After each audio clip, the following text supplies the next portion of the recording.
main body ng cigarette, nandoon po yung nicotine, tar, carbon monoxide, etc. Remember, from 4 to 5,000 toxic irritating chemicals ang nariyan.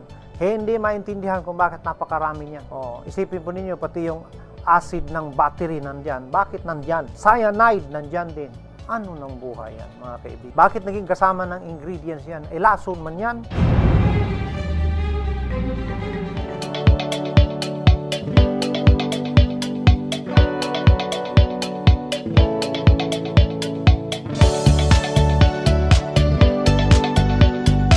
Mga ka-Power Cells, kumusta naman po ngayon ang ating mga kababayan?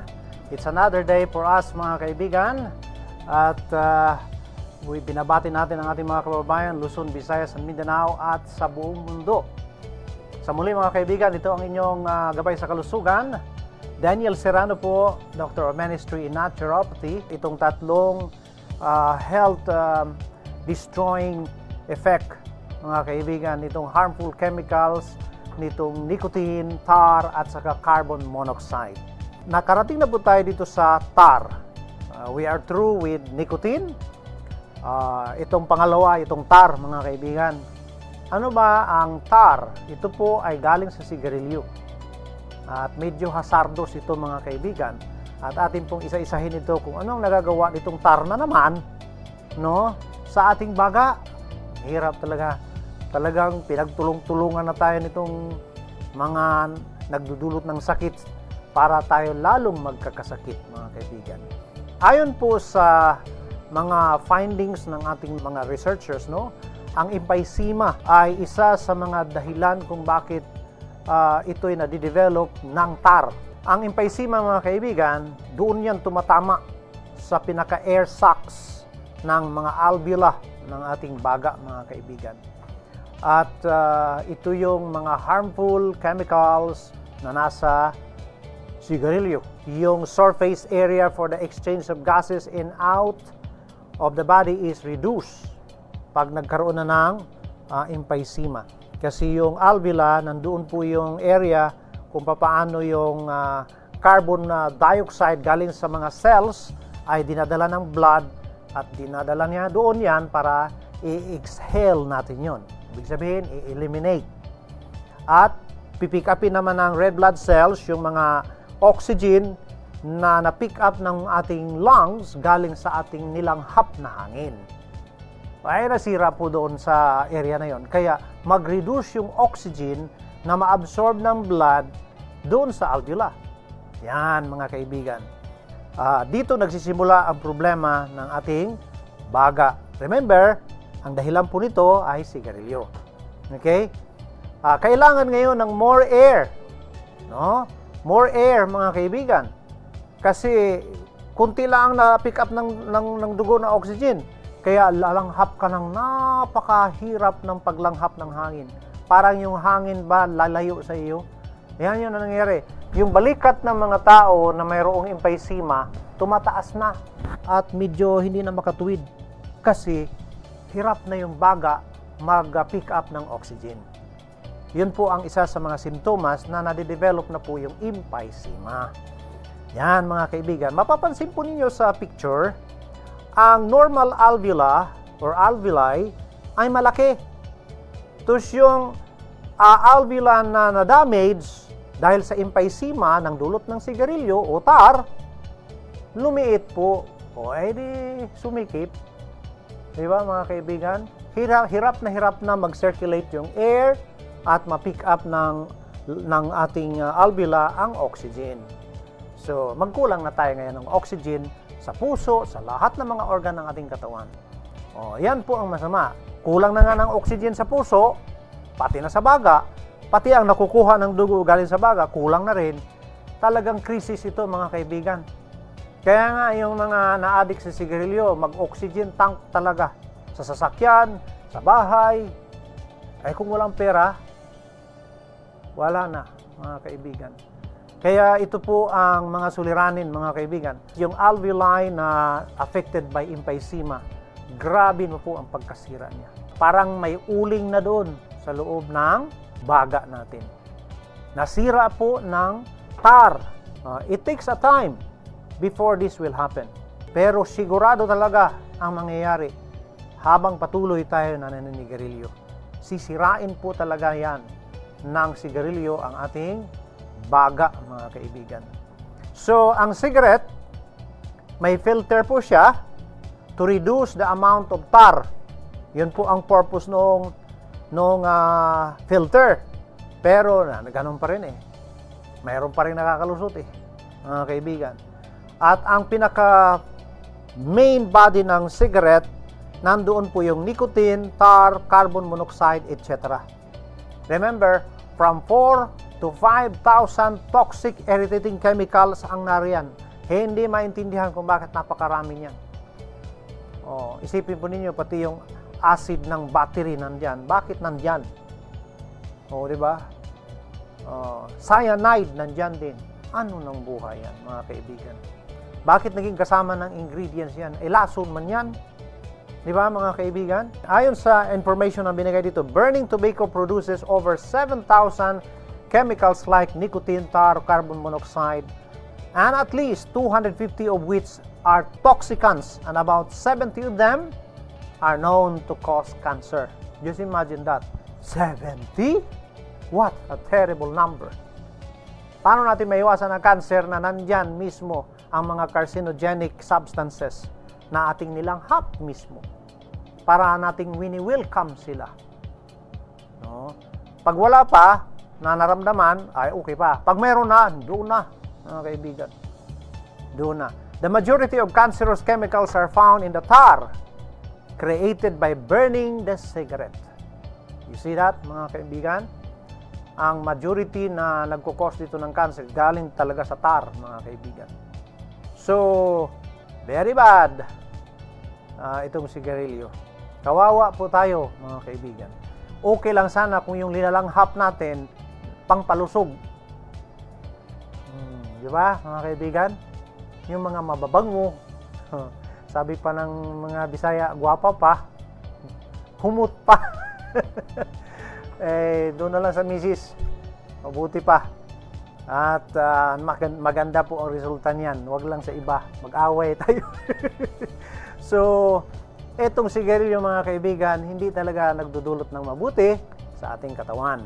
Mayroon pa po dito makikita nating picture, chronic obstructive pulmonary disease po ito, COPD. It is caused by emphysema, mga kaibigan. Now, gross pathology of a lung showing centribular type of emphysema, characteristic of smoking. This close-up of the fixed cut lung surface shows multiple cavities lined by heavy black carbon deposits. Grabe, mga kaibigan. Kaya yung mga itim-itim na nariyan, parang tambutso na mismo ng sasakyan yan, mga sir. Nangitim na ng husto. Hindi naman tambutso yung baga natin eh. Pero nandoon yung mga itim-itim. Kawawa talaga, mga kaibigan. Saan ba kaya yung edukasyon na yan, na yung usok, langhapin mo. Pagkatapos, lunukin. Pagkatapos, ilabas mo sa ilong. Naku, ano namang yung klase? Para tayong dragon yan. Kulang na lang may apoy na lalabas sa bibig. Hindi natin maintindihan. Yan po ay natutunan lang natin sa lansangan. Kasi wala namang school, wala namang protocol sa school na nagtuturo. Ganito ang paninigarilyo. Wala po eh. Diba? So, yan po ay malungkot na resulta, mga kaibigan. So, atin pong inihayag dito na there is nothing whatsoever of any beneficial effect in cigarette. Wala talaga, mga kaibigan. Gastos lang talaga yan. Mabuti kung pagkatapos niyan ay mayroon kang health insurance galing sa tobacco company. Wala man. May free health services sa ospital. Kung sakaling ma-ospital ka. Wala po eh. Now, ating kunin, mga kaibigan, yung general picture kung ano ang nangyayari sa baga mula sa pagiging healthy lungs hanggang pagdating ng emphysema. Tingnan natin, mga kaibigan. Una, healthy ang baga natin. Then, nakapicture dyan yung healthy alveoli. Then, dahil sa paninigarilyo, pumasok ngayon yung mga harmful particles trapped in alveoli. So na-trap yan doon sa alveoli yung mga harmful particles ng cigarette. Then ang next na step doon, inflammatory response triggered. You see here mga kaibigan, wala pang COVID-19 yan. Ano na ang nangyari sa ating alveoli ng baga? Namaga na, may inflammation na. Lalo na kung papasok yung COVID-19. Ay, naku. Magkaroon na tayo ng acute respiratory distress syndrome, mga kaibigan. Dahil ang ibig sabihin ng syndrome ay dulot yan ng hindi lang isang karamdaman o sakit. Madami na. Pinutakti na tayo, kumbaga. Pinagtulong-tulungan na tayo. Kawawa talaga. Ang kaawa-awa na kalagayan, hindi yung panahon na nandoon ka na sa ICU. Hindi po. Kahit na wala pa tayo sa ospital, kaawa-awa na ang kalagayan natin. Kasi inevitable, parang nagiging predestined condition na natin to. Pero we can avoid that. We can have a healthy lifestyle. We can have a healthy body and a healthy mind, mga kaibigan. Napag-alaman na doon sa mga addict sa sigarilyo, nagkakaroon ng mga memory gap, kaya minsan hindi makadiretso sa pagsasalita ang tao. Yan po ang isa sa mga dahilan. Ang response, magti-trigger na ito doon sa alveoli, mga kaibigan. Then, inflammatory chemicals dissolve alveolar septum. So, yan na, mga kaibigan. Namamaga na. Then, large air cavity lined with carbon deposits form. So, doon na, mga kaibigan, nagiging tambakan na ngayon ng mga tar, carbon monoxide, ang baga, kaya mangitim na ngayon. Yun na yung tinatawag na emphysema, mga tatay, mga nanay, mga ma'am. It takes time to do that. Nobody did it. We are responsible for that, mga kaibigan. So, hindi man ito communicable disease, ito ay lifestyle disease, and it is highly preventable. It all depends upon our choice. Nandiyan lang yan sa ating pagpili. So, napakaganda po, no, mga kaibigan, ang advantage natin. We can be good. Pwede tayo makalayo doon. Kapag nakalayo tayo rin, swerte. Kasi, yun man yung sinabi ni Jesus. Alam mo, ang mga alagad ni Jesus, gusto nilang turuan sila ni Jesus na manalangin. Din tinuruan sila ni Jesus. Ang sabi ni Jesus, hindi natin memorizein lahat, ha? Yung isang parte lang doon. Ang sabi niya, lead us not into temptation, but deliver us from evil. O yan, ha? Huwag mo po kaming ilapit sa tukso. Ay, mga kaibigan. Yan ang tinuro ni Jesus sa panalangin. Tukso man to, sigarilyo. Nakaka-addict nga eh. O, di ba? Kahit malayo yon, pupuntahan mo. Bakit? Hinahanap-hanap mo. Ganyan po. Tukso, layuan mo ako. Ay. Now, how tobacco affects the body? This is the problem, mga kaibigan. Nabanggit na natin yung nicotine. Nicotine speeds the heartbeat, raises blood pressure, then increases cravings for tobacco. Kasi highly addictive itong nicotine, and then causes dizziness, mahihilo ka, then upset stomach. So you see, mga kaibigan, bad ang resulta. Sa simula, ma-enjoy mo, sa katagalan, hindi mo na. Parang shabu. No? Sabi nga ni Presidente Duterte, pag pinagsama mo yung shabu at alak, masira ang utak mo. Because it can cause atrophy of the brain. Mag-shrink ang brain mo. Masira talaga ang buhay mo. But, lahat ng mga highly stimulant will lead you to crave for stronger stimulant. Kaya, ang hirap mong maiwasan yung mga high addictive substances. Kaya para hindi tayo dalhin doon sa ganoong katindi, ay huwag na tayong magpunta dito sa mga ganitong mga addicting na to. Sa Amerika po, yung flaka, grabe po yun. Magiging zombie na ang tao. Akala natin sa mga movie lang, pero ngayon sobra na. Galing po yan sa mga mild stimulant to more higher stimulant. Yan po ang school ni Satanas. Para ang mga tao, dependent na. Wala nang kaligayahan sa buhay hanggat di mapunta doon. So, mga kaibigan, yan po ang isa. Ang pangalawa dito, Yung tar forms a sticky coating on the tubes of air sacs inside lungs. Then, lungs coated with tar can become disease. Madamage siya hanggang mamatay siya, mga kaibigan. Then, carbon monoxide prevents the body from getting all the oxygen it needs. Sira na po, mga kaibigan. Ito na po ang mga nangyayari sa ating baga. Ano lang ang dahilan yan, mga sir, mga ma'am, mga lulo, mga lula? Sigarilyo. Kaya kahit na hindi tutulungan ng COVID-19 yung sigarilyo, kawawa pa rin tayo. Takot tayo sa COVID-19, pero hindi po nagsimula ang COVID-19 sa problema ng baga, itong sigarilyo. Pero walang natatakot sa sigarilyo. Kung magtanong ka doon sa mga may cancer na, may emphysema na, may COPD, grabe talaga. Lalo na yung may Buerger's disease, hanggang unang-una, mga daliri ng paa naputol. Mamaya-maya, yung paa na mismo naputol. Hindi pa rin tumigil. Yung tuhod na naputol. Hanggang hita na. Yung isa pa, pati yung isang paa pa. So, dalawa na yung paa. Kawawa po. Pati kamay, putol na rin. Ano nang buhay yan, mga kaibigan? Anong dahilan? Sigarilyo.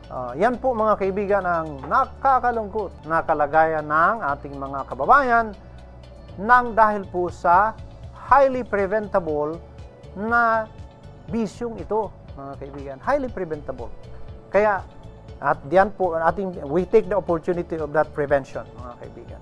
Because prevention is better than any pound of cure. No, mga kaibigan. Now, ang sabi ng Panginoon dito sa 1 Corinthians 3:17, if anyone destroys God's temple, God will destroy that person, for God's temple is sacred, and you together are that temple. So, ang ibig sabihin yan, sa New Living Translation, ang sabi, God will destroy anyone who destroys this temple. For God's temple is holy, and you are that temple. Klaro, mga kaibigan, na ito palang katawan natin, bago tayo nilalang ng Diyos, dinisenyo ito para magiging templo ng Diyos. Huwag nating dumihan ito. Huwag nating sirain. Dahil para to si Duterte, galit talaga ang Diyos dito. May sinabi na mismo, kung sirain natin ito, sisirain tayo ng Diyos. Kasi banal ang katawan na nilalang ng Diyos. Itong katawan na to ay tayo, mga kaibigan. So, napakaganda. Mahal tayo ng Diyos, mga kaibigan, pero huwag tayo magiging bad. Idalangin natin sa Diyos na makaalpas tayo dito sa addiction na to. At may awa ang Diyos. Magsisigaling tayo, mga kaibigan. Ang sabi nga ng banal na kasulatan, ye shall know the truth, and the truth shall set you free, mga kaibigan. At ayan, mga kaibigan, sana itong ating mga binigay na mga health information, atin po itong hinimay-himay, nawa ito ay nagbigay ng inspirasyon sa ating mga kababayan at nagiging liwanag sa atin na atin pong itong pasalamatan sa Diyos dahil sa ito yung kanyang pagmamahal sa atin. Ano po ang natutulong po nitong power cells, mga kaibigan? Noong pong 1985, 2001, at saka 2016, marami na pong mga research ang ginawa ng ating mga scientists dito po sa allium plant at saka kasama na po dito yung garlic at saka onion. No? Ito po ay pagsusuri na ginanap, mga kaibigan, ng ating mga kababayan. Tinignan nilang maigi kung epektibo ba itong mga allium plant na ito laban sa common cold virus at saka dito sa tinatawag na multiplication of the infectious bronchitis virus, mga kaibigan. Nakita nila, mga kaibigan, na garlic can inhibit strong effects of these virus na nakakasira sa baga, mga kaibigan. At nakita din po ng ating mga eksperto na ang garlic mismo ay nakakatulong pang prevention ng pag-deteriorate ng function ng baga ng dahil sa paninigarilyo. Ayan, mga kaibigan. So, napakalaking tulong po ito kasi ang dami po na nagagawa ng allium plant. nakaka-boost siya ng immune system. In ancient time, 1,000 years ago, garlic has been known to be a strong and effective remedy for many illnesses, respiratory problem, including TB, bronchopneumonia, many other like asthma. Ginagamit po yun. At saka mga problema sa daloy ng dugo, mga high blood, ginagamit na po yan noong unang panahon pa. Malaki na po ang papel na ginampanan nito, kaya napakalaking tulong kasi bukod sa siya ay nakakatulong sa mga karamdaman, nakakapagpapalakas po ng immune system, antivirus din po siya at saka antibacterial din po. Kahit fungal, antifungal din po siya mga kaibigan. So, ito ay nakakatulong para po hindi magkaroon ng more damage sa ating baga. At kasi sa ngayon, andiyan na po mga kaibigan, andiyan si sigarilyo, andiyan din si COVID-19. Kawawa po yung baga natin dito kasi tulong-tulungan man yan. Kaya kailangan din po natin ang pang-boost ng immune system, lalo na sa ating lungs, at pang-laban sa virus, at pang-tulong sa ating mga cells para ma-correct yung mga damage doon at ma-repair. Kasi kung sira na yan, di na ma-repair, patay na ang mga cells ng ating baga, tulad ng alveola, wala na. Kaya ating advice mga kaibigan sa ating mga kababayan, earlier the better na magtigil manigarilyo. Anti-inflammatory din po mga kaibigan ang diallyl sulfide na nariyan po sa allium plant. Anti-inflammatory ay sa emphysema, namamaga na yung mga alveoli. So nakakatulong na malaki po. Sana wag na madagdagan ng COVID-19. So, more power, mga kaibigan. At sa muli, mga kaibigan, ito ang inyong lingkod at gabay sa kalusugan, Daniel Serrano po, Doctor of Ministry in Naturopathy. Like and follow us, mga kaibigan, sa ating Facebook page na Power Cells. At mag-subscribe po sa ating YouTube channel na Tanong Mo, Sagot ni Doc. At sa muli mga kaibigan, good luck po sa inyong lahat.